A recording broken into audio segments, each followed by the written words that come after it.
naked, I'll kick him back. Yeah, I mean that's He okay. just went woohoo. Woohoo! All right. I think we're cooking. Hello everybody. This is Goddammit Zach minus the Zach. So this is just Goddammit. And if we're just gonna have Goddammit, I want to have my buddy Alyssa Faden on. I am down. I am down. I heard Zach say something about not being here, and then I saw that he wasn't here. I was like, okay, just me and Skeet hanging out. I am totally down with this. I'm pretty sure Zach is somewhere at a back alley medical facility being milked for his DNA. And even if that's not what is happening, that's a pretty good story. The picture that just came into my mind though now is not a good one. Thanks No, for it that. isn't. Thanks for It's that mental horrifying. image. But Yeah, little tiny teats just milking him. No, that's not a Arizona, good image. who knows what can happen?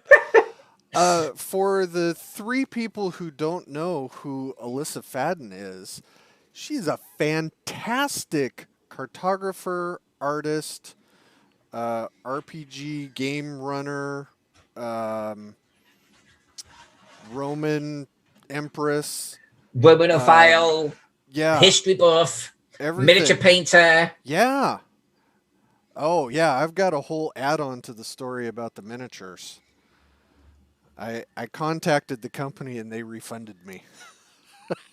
Oh, really? Yeah. Okay. Anyway, Okay. that'll be a Okay. side That's that'll be a that's side a side. conversation Okay. Okay. That's cool. That's for cool. for That's good another to know. time. Um, Okay.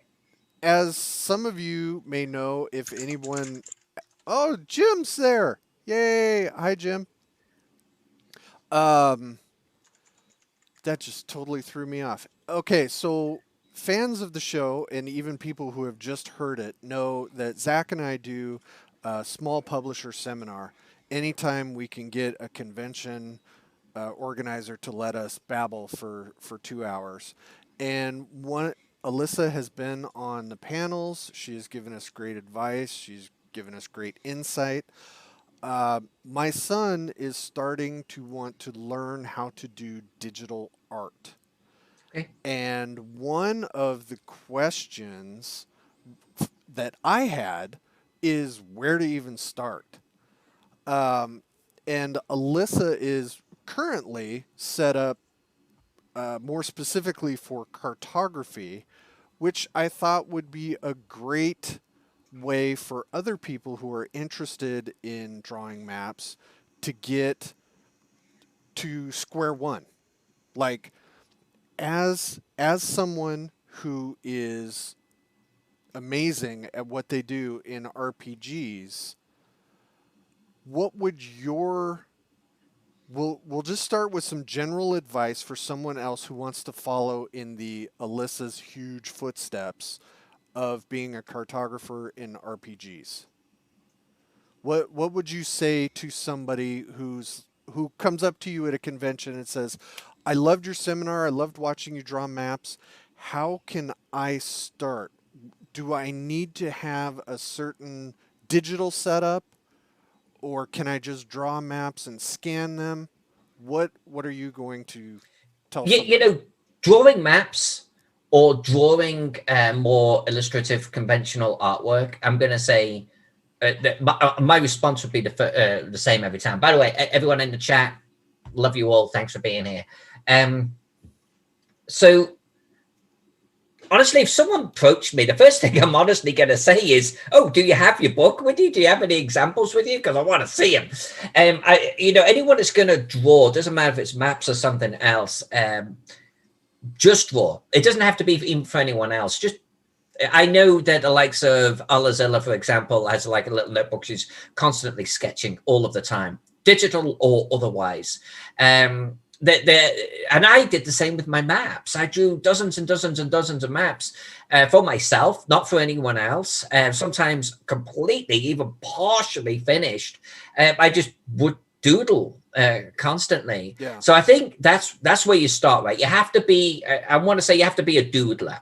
You don't just jump in and become a blom or something like that. Well, I know that our mutual friend Ian McGarty who has actually gotten amazingly good at drawing some maps in the old OSR style.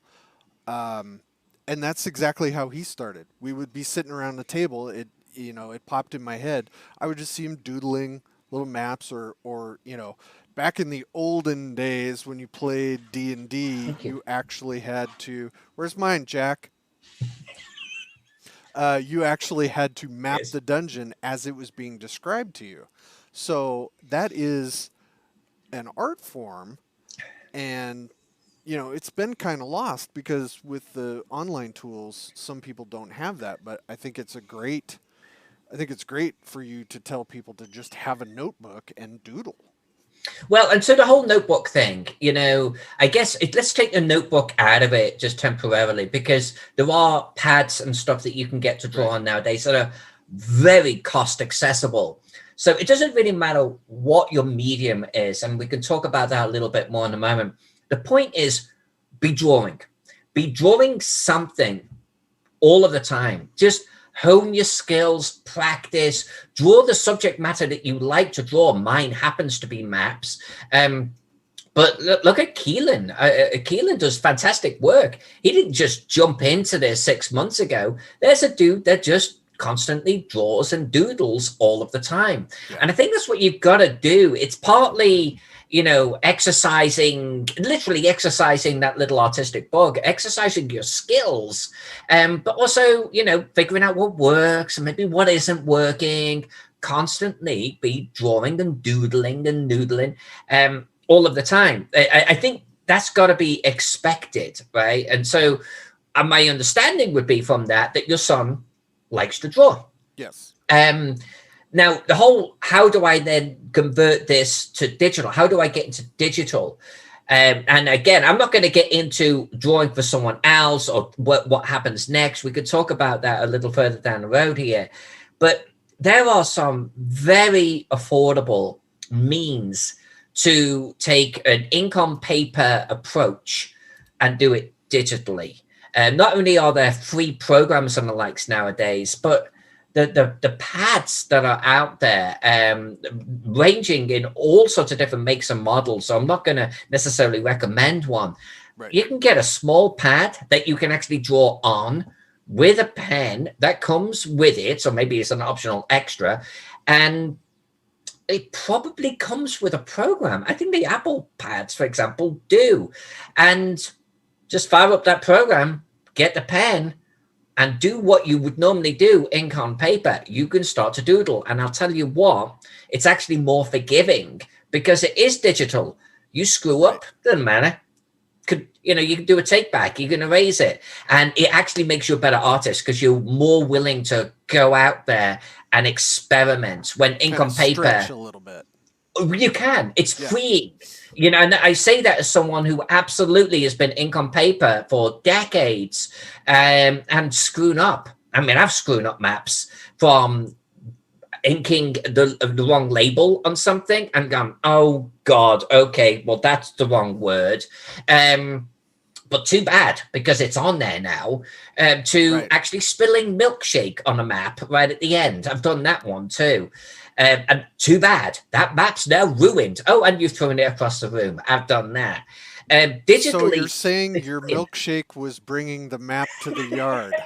Well, it took it to the other side of the yard, I think, more accurately. So I'm gonna scroll through some of your maps that just highlight what happens when you doodle and get to a level where it's not doodling anymore.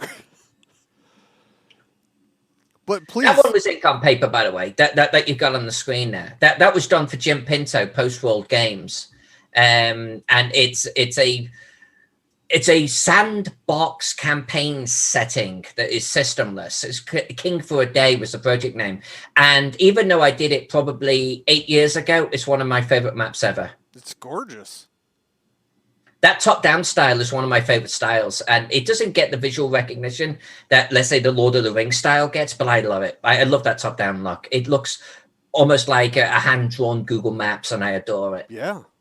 This was also, by the way, that previous one right there. That is Dubrovnik, that was also ink on paper. I found out later when Game of Thrones became a thing. I did this before Game of Thrones, that it was used as a one of their sets where they would actually record, and it's like this Western Greek town, Dubrovnik.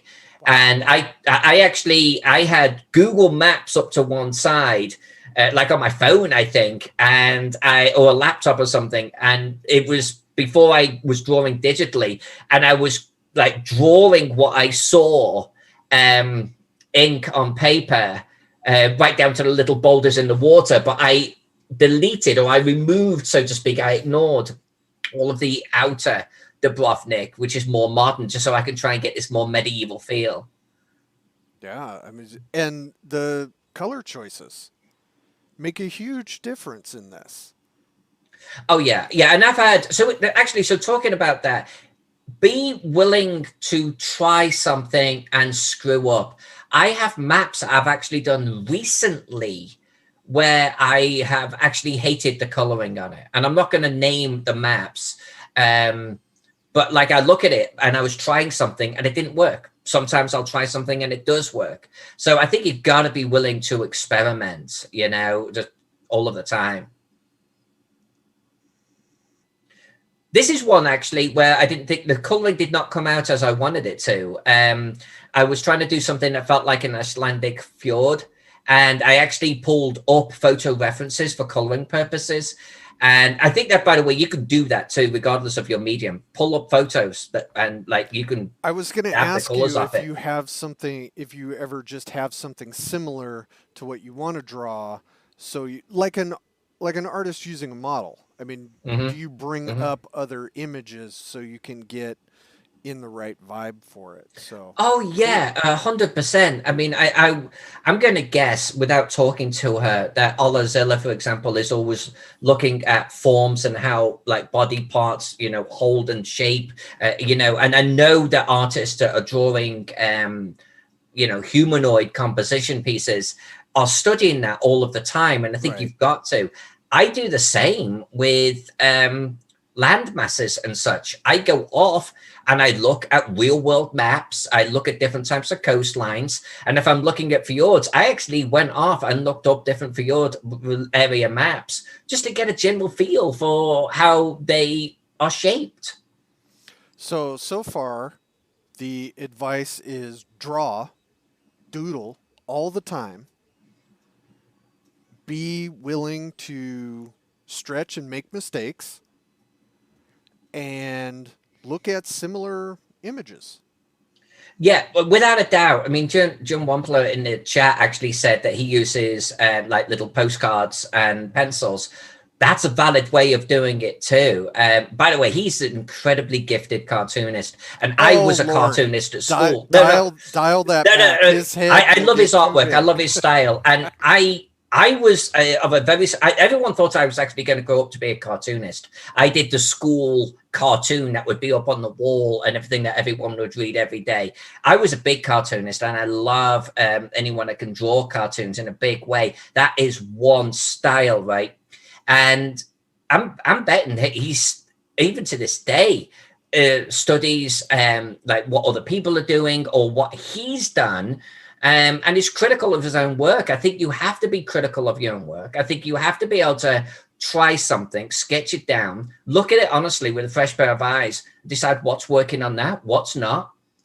Next time, have another go. So this fjord map, my takeaway on this is there's a couple of things on here that I don't typically do that I think I would do a little bit differently next time. And I'm tempted just to recolor the darn thing because of that. And I think if you do digital, by the way, you can not only experiment, erase, and retry something easier, but you could then try the coloring. Don't like the coloring? Get rid of it. Give it another go, I think the subtle but very nice touch that's on here I like the most are the clouds. I don't get to put clouds on many of my city maps, which sounds weird because every single map you have has clouds on it. A lot of the maps I do nowadays are so detail rich that no one as a client wants me to throw a cloud over any part of it.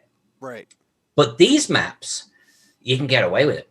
And it was Zach actually a while ago, because I think the first map I ever put clouds on was his Whisper and Venom. Yeah. And he loved them. And so I just started to add them to maps after that. And then there was one time I was doing a project with the frogs, and they were, don't forget, oh, no, it was Pro Fantasy, actually. I did a map pack for Pro Fantasy. And they were like, don't forget to include your lovely clouds. And I was like, okay, my clouds are a thing, apparently. So that's going to become part of my hallmark. I just don't get to put them on maps as much as I would like nowadays. I do have to say that if anybody wants to send an email to zach@glazer.com, he will give you free Metallica tickets. He's trying to mess me up in the chat, and I'm not having it. So talk about this one.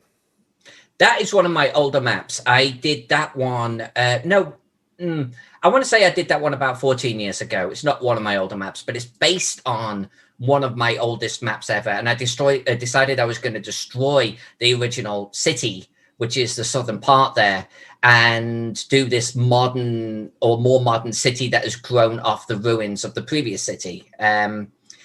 This was ink on paper. I was drawing with I was going to say crayons. You can't do that anymore, Alyssa.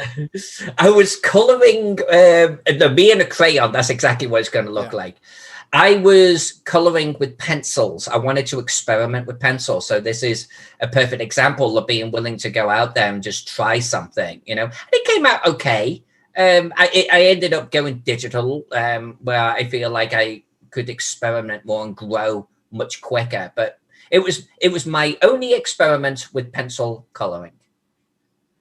Would you do it again? Yes. Would you make one map for SGP done in crayon? Yes. Excellent. I'm going to use that as the cover to one of the little modules I'm going to put out. That would be amazing. Yeah, we could do that. No, okay, so here's a perfect example, right? So this map, I love the map. I hate the coloring. And I did this only a couple of years ago, a few years back. This is based upon there is a lot going on there as far as contours. Well, and so it's an actual location. It's an actual star fort that exists historically. The river, including the man-made reshaping of it, is real. The sheer hills and the elevations is real. The star fort is real. It's a very odd shape, and I think that's one of the things that bugs me about it. Even though I know that it actually exists out there today, almost everything about it, including that southern wall, including the thing to the northeast, all of that's real. But it still kind of hits me a little wrong. Like visually, it looks odd. So it looks like a floating castle crashed. Yeah, it does. Yeah. That would actually be interesting, actually, to turn this into a crashed floating castle. That is, I could see me doing. My work here is done.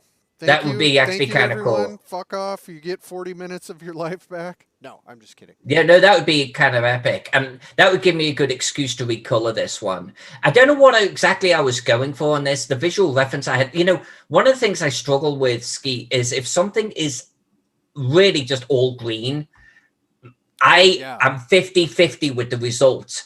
And it can be pretty good and it'll look fertile, or it will look kind of fake-o. And this one, I feel, came out looking kind of fake-o, and it's on my list to recolor. I don't know. I mean, I see what you're saying about the colors, but you've put textures in the color that I think, rescue is a terrible word, but I think that gives it some differentiation. I mean, again, Ian McGarty would not be able to know what the hell was going on here because he's colorblind, but I think it looks realistic enough compared to the castle, which doesn't look real at all, but it actually is. So here's a true funny fact. I draw on a Wacom tablet, or a Wacom, as they like to say.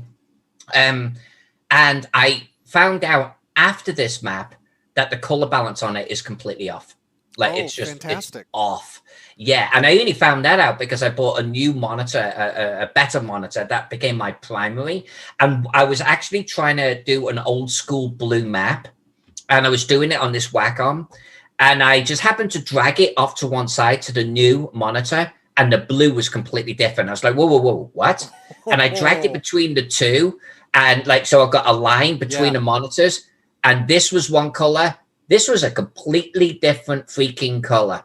And I had no idea. that is So for the brutal. last couple of years, and this map is included, I actually, what I was seeing on the screen wasn't the end result. And I think that's part of what went on with this thing. Well, that's a whole thought experiment. I mean, is the green on that map the same for you as it is for me? Probably not. But Probably anyway, not. I'm not going to get that philosophical. Somebody's going to get out of their gourd on me about it. You know, I'm a little colorblind too. Greens and reds. It's meant to be partially colorblind on greens and reds, not as bad as Magati, but yeah. So I struggle on those, which Huh. is terrible. That has got to be extremely difficult when you're doing, gentle color changes. I have to hope that the net result is going to look good, and I think most of the time it So does, far, you're but nailing it. sometimes it just goes off. So this looks like a Nile port. So this was a fun gift actually to someone. They were doing a writing competition and they wanted me to draw a map for Wow. them, for writers to create stories for, and then whatever, for the person that won that got the best story. So I created like this little town. It's primarily on the northwest corner. The southeast has got some buildings, but they're more ruined down there, and there's kind of like a few little fishing huts as well. It was actually one of my quickest maps. I think it was more of like a day or a weekend sort of jazz. So for the people out here that are looking at these and going, "Oh, I can never draw anything like that," uh, if you sat somebody down and were going to hand walk them through a map like this, where would you start? And Well, I honestly, know that's going to be different for every person, but no, not really. Because funny enough, on my Patreon, I've got a written guide, and on my YouTube channel, I have a video guide, and they're kind of like a companion set to each other. Well, I actually start with a completely blank slate, and I explain blow by blow how I even think about it, how I think about the composition of the landmass itself, how I think about shape, how I think about form, how I think about just the roads, the placement of the roads. Before I even get into drawing any buildings, I've just got done doing a video of how to draw warehouses. And so well, line shapes you can think about to invoke a warehouse-like shape. I'm glad you segued into that because it allows me, oops, if I can get the right window up, we're going to take a few minutes and watch a little video. So yeah, one thing that I'd like is I actually take screenshots of every step of the way. Like every couple of hours, I basically take a screenshot, Yeah. and I actually do like threading them together like this. And what I'm doing with the written guide and my YouTube video is trying to slow this down into an almost half hour by half hour steps of how not only I draw these, I don't just draw them like, and now you draw the owl, like the meme, but I explain why I'm drawing it in this shape, how I could vary that shape to create other, variations of a workshop and so on and so forth. So I just go into a lot of depth for doing exactly this. Yeah. The coloring of the trees, by the way, is always the fun part of it. Just so everybody knows, I mean, it's very obvious when you've been in the business, but I mean, you don't have all of this thought out when you start necessarily. Do you? I mean, do you No, see this no, at the I very don't. beginning? No, there's elements I might see, and funny enough, I was talking about that recently on a Twitch show that I was doing. No, and I don't know if that differs from illustrative artists of a more conventional nature. But sometimes I actually don't see the final piece 99 times out of 100. I might see general shape and form of some elements, typically on a larger nature. But everything that happens beyond that, I have no idea. I mean, it's like I dive so deep into it. And I just add a building, add a building, add a building, add a building. By the time you zoom out to look at the neighborhood, I'm like, huh, that's how it turned out. And honestly, it's as much of a surprise to me as it is to anyone else. I mean, obviously, when you're doing commissioned work, there are core elements that have to be in it. But do you get a lot of freedom with your commissions? I mean, obviously, there are specifics. No, that's a really good question. That's a really solid question. So the truth is, like when I'm planning a map, I always start with what are the key geographic features that I have to incorporate here. There's a river running right through the middle of it, or the city is in the middle of a river, or there are hills all the way around, or it's between two cliffs. It doesn't matter what it is. Typically, there's some kind of geographic aspect to this map that has to be incorporated, right? Rome on multiple hills. Right. Once you've kind of got your general lay of the land, literally almost like a god saying, this is where I'm going to place my town or city. Then the next is, what is the shape of my city within this? And it could be, it doesn't matter if there's walls or not, there's a general shape within it that you could sketch out. And then the other part is, then it's almost like you're coming from like top in, right? I am a god looking at my land. How big is my city? You know, what's the general shape of my city? Now, when you get within the city itself, what are my districts? What are the key points of interest? Is there a temple district? Is there a temple upon a freaking hill, you know, a la Athens? Is there a particular port like Carthage? And if a client doesn't tell me that, I always ask them. And they typically always have, I don't care, but I need these 10 things. And those are the things, you know, it could cool if you could put X here. Right. And the more clear a client is on that, the better. Oh. Like I had one recently where they were like, this has got 200,000 people living in here. This is the rough shape. There's a river here. Like they knew this, and if they didn't, I was going to extract it from them. This side is the rich people. Here are poor people. Here is the main harbor and military harbor. Over here, we need a temple district. So, and if a client doesn't point that out, I will ask them. And most clients have at least half a dozen things that they want to add, and I will just mark those areas. Everything in between is always free form. And the more freedom I get, the better the end result will be. So how often do you get map requests and have to go back to the client and say, this doesn't work, your idea doesn't work for these reasons? Because it's got to come up.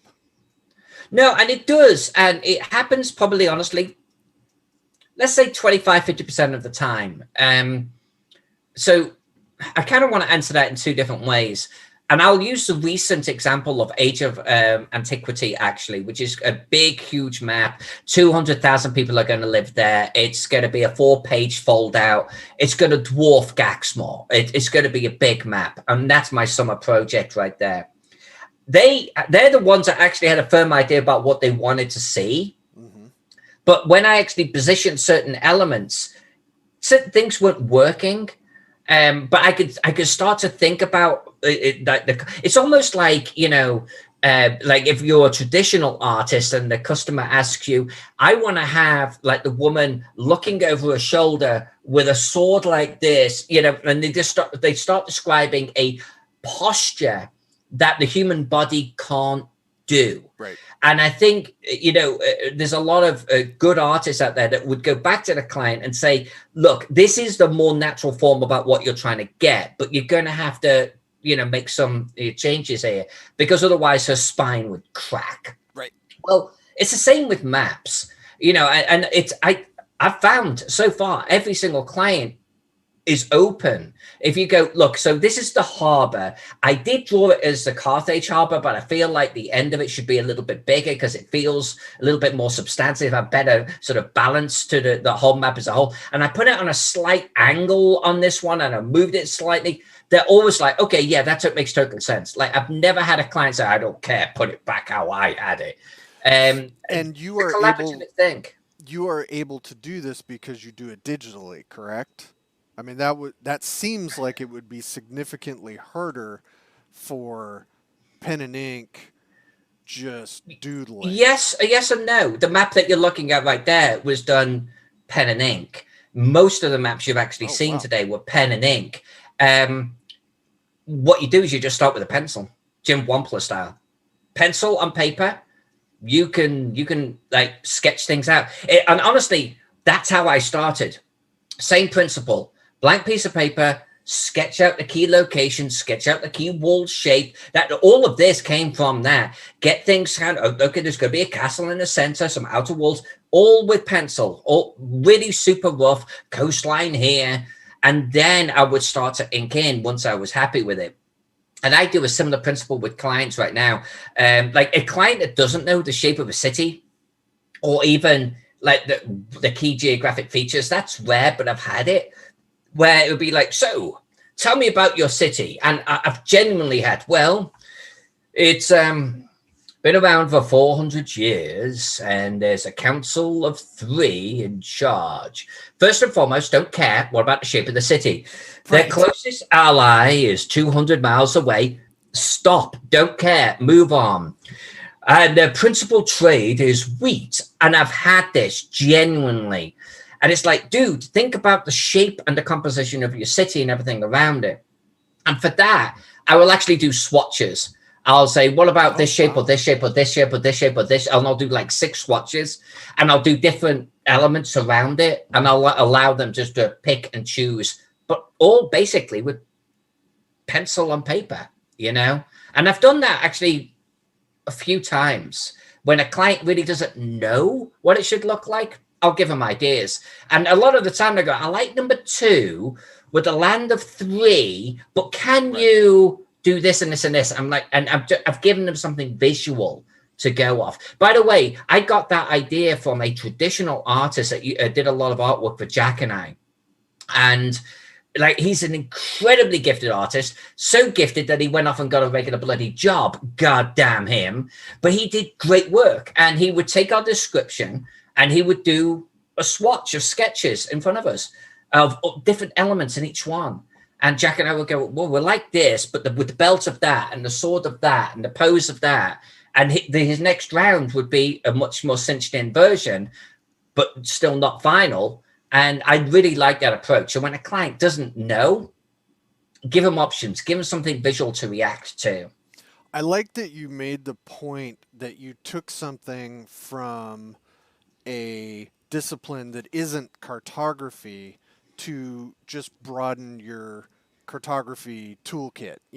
A standard regular artist, how they set things up, you were able to incorporate that, because that's kind of how I write, is sort of the same, sketched modeling. The first thing I write is like, I'll put a single headline that, this is the mission statement, this is the overall idea, and make it very vague so I have room to move. And then go through, and if it happens to be a dungeon, start, doing the rooms and putting some idea names to rooms. So it is that very rough, drawing, and then you just start subtly shaping it. So that, I love that. It's not, there's a couple of things here. First and foremost, writing, cartography, and traditional artwork are not that massively different when you come in from the top-down approach. Right. I've watched Lloyd Metcalf draw enough to know that he'll sketch something and he'll erase a whole chunk and he'll sketch something else in and he'll move it and he's sketching. That's him creating a general shape for his dungeon, for his writing, in the same way that I will sketch something out and I'll move some things around and I don't like this. We all do that. That's our canvas, right? We're giving ourselves a foundation to work with. Then you kind of come in with maybe some ideas for areas of the dungeon. Maybe you got a list of things that you want to include. Well, I do exactly the same thing and exactly the same principle. But the other is, if someone has a technique for how they approach something, I try to absorb that. I mean, I've seen colorists just color in a certain way, and I'm talking about traditional artwork, and I've watched it on YouTube, and they're coloring in a process that is completely different than what I would do. Right. I'm intrigued. I want to try that on my next map. I want to see if I can apply that. And I think that's one thing that, as like for your son, like be willing not only to look at what other people are doing. Don't like obviously plagiarize or copy what they're doing, but it's okay if it like. I'm going to say this in two ways. One, the composition of what they're doing. Try it. If you like something about how, like, I always remember there's an artist called Chris Achilles, and he did this wonderful Amazon-like piece that was on the front of an art book that I own. And I always remember he wrote about why he added bracelets to her wrist, and it was to soften off the angle of the wrist that he did. And I think that's the type of thing you can learn from. That's stuck with me decades later, right? And there's certain things I do in my maps that it's the same principle. I will add a tree here to soften off the join between these two roads. I do the same thing. So for your son or anyone else, be willing to look at how someone is drawing certain things and emulate it. Try to learn from it. The other is there's a process for how they're drawing, or there's a process for the coloring. And in this wonderful world of ours on YouTube, you can actually watch people drawing and go, well, what are they doing here? Why are they drawing this whole thing in gray colors? And I think from that, you can actually learn and approach to drawing it. You can find the why. The why. Yeah. Yeah. Yeah, that's, I know for my writing, I try to read and emulate the people that came before me in RPGs. I read the stuff that Jim Wampler has done, and I read the stuff that Tim Kask has either edited or had his hand in shaping. I mean, those are just two examples, but those are guys that, you know, their contributions to the game are my pathway I want to emulate. I want to have that. And that's the thing, right? No, exactly. And so, for me, I look at maps that other people are doing all of the time. Like nowadays, there's a lot about colors that I like to, I like your color composition that you've got going here. And I try to absorb a little bit of that. But then there's a lot where I'll just, like Mike Slay, like he's a big cartographer. He went off into more illustrative sort of things. But like in the early days, I would study his maps closely and I go, ooh, I like how he's doing his background textures. Yeah. There's like not one square inch that hasn't got some little details going on. I do that. It's my texture. It's what I do. But there's no white on my paper by the time I'm done. And this is just black and white, And so I saw something that he was doing and I was like, I think I'm going to onboard that. And I like the results. And now that's something I do all of the time. You don't have to answer this question. Has any other cartographer come after you or given you shit about either, what you did was very similar to what I did and I'm pissed off about it because you got more notoriety, or somebody who just says, not in the opinion thing, but just comes at you and says your maps are shit? No, in all truth, I haven't. And I guess I have three answers to that. One is I'm pretty open if there is a cartographer doing something that I like. And I'll just say, you know, I like what Schley was doing with his early period maps. I actually don't like what he's doing with the later period, but I like these, and I got some inspiration. But I actually wrote to the guy. I was like, how did you do this? And most of the time, cartographers are pretty open. I'm going to say most artists are probably pretty open with, oh, I did this and this and this. Now, Schley was also pretty guarded, and he was like, and I'm not going to tell you the rest because that's my secret. And I'm like, cool, that's fine, but you've given me enough to go off. I kind of like this. The other is, you know, there's a young female cartographer that I'm actually friends with. And she and I are like sharing techniques or coloring techniques or things we do in Photoshop all of the time. It's a collaborative sort of knowledge sharing. And I think most people are like that. I think the nugget to take out of this is most artists are actually willing to share at least a portion of how or why they do something. And it's okay to ask because they like the attention, myself included.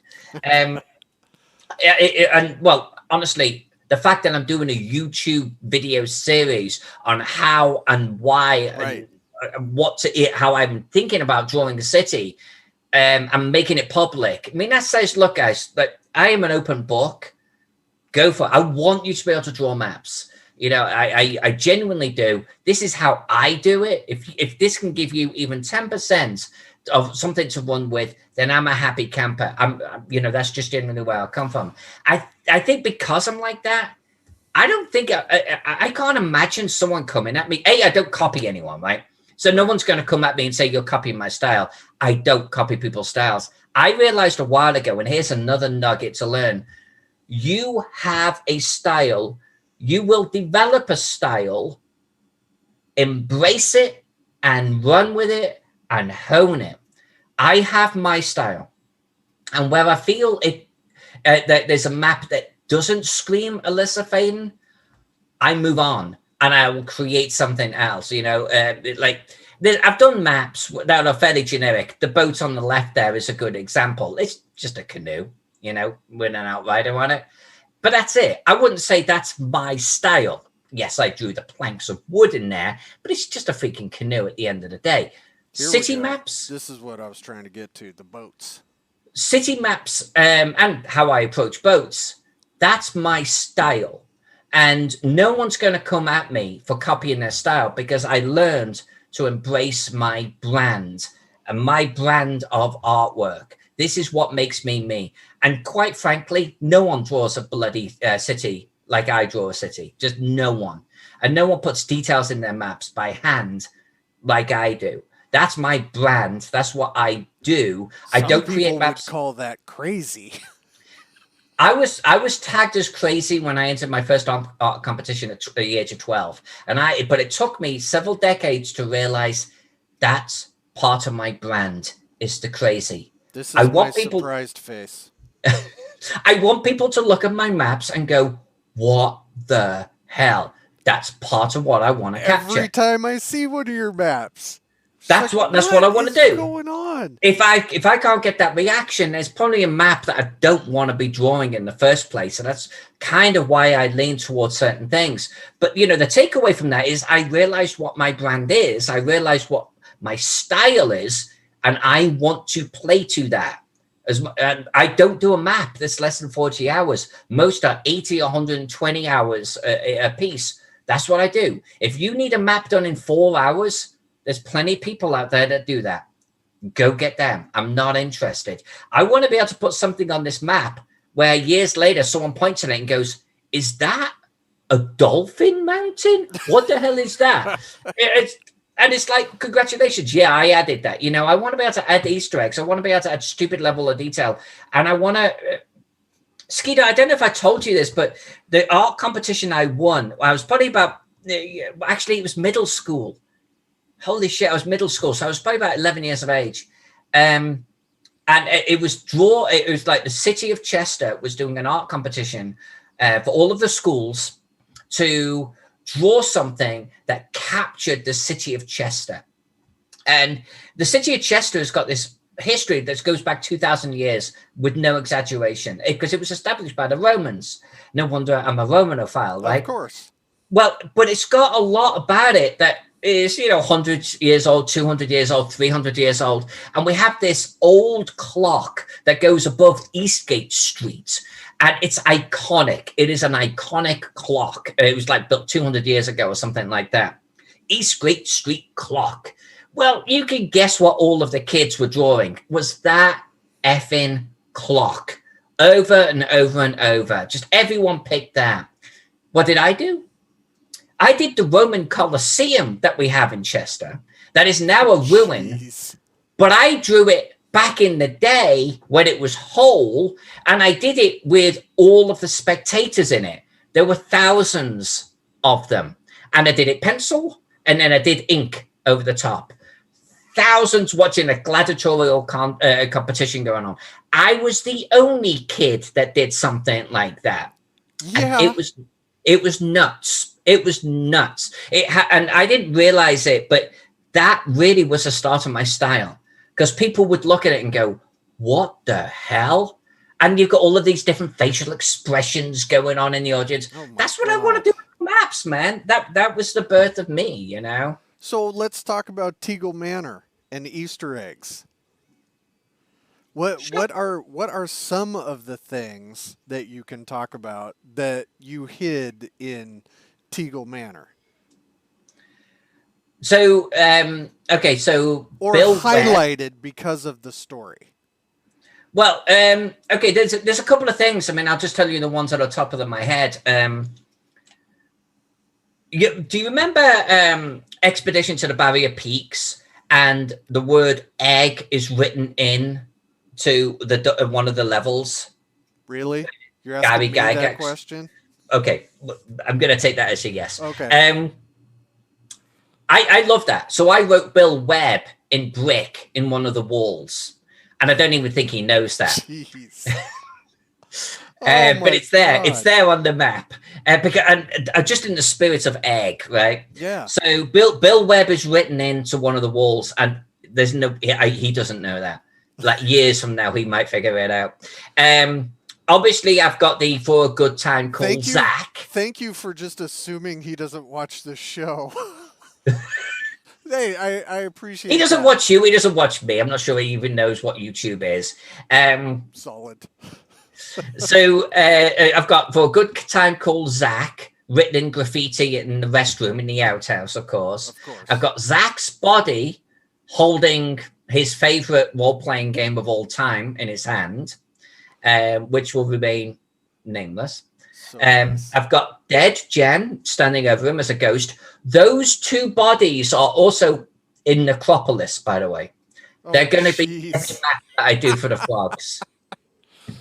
And there's all sorts of like little tiny details about like blood on a bed with a knife and things like that aren't part of a room description that just make the players go, what is that? But the main one is, of course, the gazebo, the dreaded gazebo. That, like, obviously we all know the story behind the gazebo and what happened the first time Tegel Manor was run, with big names involved, and someone shot a flaming arrow at what they thought was a monster, the gazebo. So I've got a flaming arrow stuck in the side of the gazebo, because you got it. And of course, the pièce de la résistance, though, Skeet, is there is a guard room that I've drawn in one of the towers, with all sorts of like bunk beds and things like that. And there is a D&D game going on one of the tables, complete with dice and things like that. And I've got a DM screen set up, and I have your game set up behind the DM screen. My claim to fame, I am part of an Alyssa Faden map. I am so happy. She showed me that, and I was just like, oh, you got to be kidding me. Because the crazy thing is, you can absolutely see, even in as tiny as it is, you can absolutely see that that's the module. That's the module. Clear. You can see it. You can see it. So that was super crazy for me. and It's a, thank you it. again. I just love, yo, no, man. Every time I look at it, it just makes me smile inside. That's the type of thing. It may mean nothing to a lot of people, but it means something to us, and it's part of it now. You know, you do a map like Tegel or Necropolis or Gaxmore, and you become part of the canon. You know what I'm saying? Right. And I have put now your scenario as part of the canon of Tegel. It's there. It's part of history as far as I'm concerned. Oh man, I bet that means the frogs own my module now. Damn it! Legal hassle. I'll be getting a call from that Matt Finch. No, just kidding. Um, no, that's God. That is so fantastic. Like Ed says, Ed loves Easter eggs. Ed Yeah. loves eggs. I love Easter eggs too. And honestly, I think it came from Expedition to the Barrier Peaks and egg being written upside down in there. It kind of just sparked something in my head. So if a commission allows itself, I love adding things like that. And, you know, at the end of the day, even on city maps, I want to add things that invoke that type of thing. Like in the middle of a slum, there's a green tree. What is this tree about? You know, and it's I just want people to see shit and go, what's this? Yeah. And I love doing Ask the things like that. questions. Get the Ask get the the questions. questions in there. So for starting out cartographers, I think what you've captured here is get out there. You can do it with pen and paper. You can do it with a digital tool on a small tablet. Um, but get out there and show your work off. Yeah, And I think that's practice, fair to practice, say. practice. Well, definitely practice, you know. How do I say this but and remain politically correct? You know, there's there's a train of thought that some Do you people know are what show born you're on? well, there's a train of thought that certain people are born with a great deal of talent. And you know, that there's certainly a level of truth to that. You know, no matter how much I work at it, I'm never going to be a Larry Elmore. Larry Elmore is Larry Elmore. Um, so I think there is a certain amount of intrinsic ability for sure, but you're not going to get anywhere unless you just do it and do it and do it. You just practice and Right. practice and practice. And then there has to be a point where you show other people what you've done. Honestly, for me, though, it was like years later on a Facebook group. And I was like, so what do you think of this? And it was the first time I'd ever shown off one of my city maps. And they lost their shit. And I wasn't expecting that type of reaction. Um, if I'd got a negative response to it, I'm not sure I would be where I'm at today, which is why I'm going to say the next part of this. I think know the audience that you are sharing to originally, know what skills you've got or how comfortable you are with what you've done. And if you do get any level of criticism, and I think I actually do to this day, even if someone is just pointing out a particular part of the map that I've done, you've got to be able to roll with it. You have to be able to roll with it. Honestly, I've had criticism and suggestions from as recently as the Viking map that I've done, and I think it's a beautiful piece. I'm very happy with it. But I've had a couple of like Rivet counters come out, well, actually, and you just got to be able to look. I don't care. You just got to be. I don't care, dude. That thanks for the input, but don't care. And you've got to be able to do that. You've got to have a little bit of a thick skin. You got to be able to believe in yourself. And I don't care what your art form is. You've got to have that. Otherwise, the internet will crush you. Yeah. Well, I mean, I very famously tell people when I started writing, I got told that my writing sucked for a decade. And then it was so bad I decided not to write and do anything about it. But after that, just because of the way it worked out and I was working behind the scenes in RPGs, I had to write little bits here and there. And I just, for the next decade, continued to practice. And it sort of worked out. You know, one thing that has helped me actually, and my type of personality is I always like to try and grow and get better. In fact, there isn't a person on the planet that's going to be a worse critique of or critic of myself than me. I am my worst critic, and I would actually Yeah. invite everyone to be exactly the same, because then everyone else on the planet, they don't matter, because you're your worst critic without a freaking doubt. And you should be able to look at your pieces that you've done now, yesterday, a year ago, doesn't matter, and go, this is what I would do differently now. And then any random schmoes on the internet, whether you know them or not, anything they have to say isn't going to matter. It just isn't. But if you take that with the intent that I think that they're trying to come across with, most people just want to they want to sound smart. So just like ignore them. Like that side of it, that like how it's coming across. But look at what they're saying and decide if it's something that you actually want to take on board or not. I had someone complain that I had done a Mercator projection for the Viking map, and I was like, this is a game tool. It's got to have a certain amount of realism to it. But, I took it away and I was like, you know what? I get what they're saying. A Mercator projection isn't exactly realistic or what someone would map. I don't want to map something that was literally from 1000 AD because it will look like plasticine on a piece of paper. But all right, I'll change the shape of Iceland or actually Greenland. And so I think, something came out of that. Now, while other people will say, well, what about this? What about that? And I go, yeah, you know what? I hear you, but I don't want to do anything with it. And that's in a dialogue. So I think you've got to be willing to Most look of at the time, it's inner dialogue. right. No, I mean, honestly, there may always be a response from me, even if it's I hear you, but this particular commission doesn't want to include, Vinland or whatever.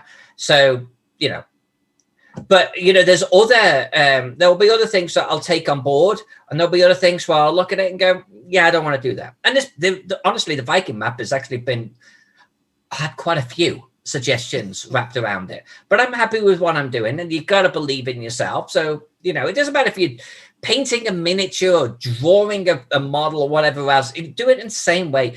If someone gives you some criticism, did you invite criticism? That's the first thing.